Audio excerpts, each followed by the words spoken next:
Hallo julle, is Sari van die Karoo, maar het gaan nou oor my nie. Het gaan oor 'n baie meer belangrike persoon in die land. Die first citizen, your legacy, your majesty, your everything, meneer Cyril Ramaphosa. Soos baie van julle weet is vandag die president se birthday. En ek vind dit geskik om op hierdie oomblik my gelukwens aan die president te gee. Meneer president, meneer Ramaphosa, ek wil vandag vir jou sê happy birthday. Op hierdie spesiale dag in jou lewe wil ek die volgende aan jou toewens. Ek wens vir jou toe baie jare van geluk, baie jare van seëninge, baie jare van voorspoed, maar by jou huis net nie meer as die presidentie.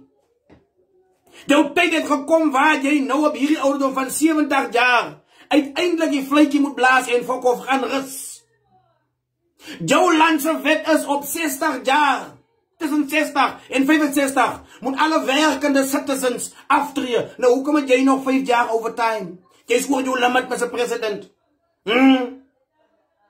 Jou tyd het gekom waar jy uiteindelik moet besef dat jy is nou oud.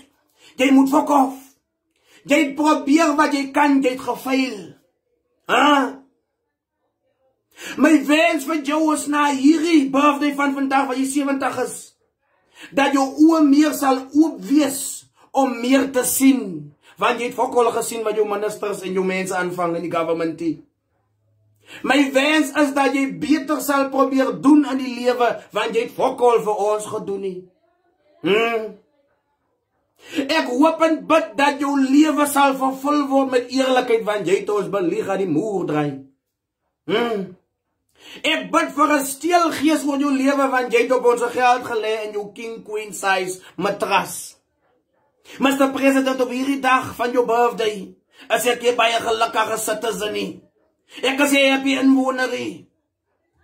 Maar ek is nou hier ook maar die beste van die slegste, en dit is om te probeer survive op my eie ways. Ek wil jou wel toewens op jou journey, na 70. Maar doen my en elke liewe ander Suid-Afrikaner 'n guns. Verlaat nou die kantoor, maak skoon jou tafel, gaan sit by die huis en gaan vreet jou geld verder. En ons geld ook wat jy bygesteel het. I thank you. Happy birthday. Van Sari van die Karoo en many other South Africans. Goodbye.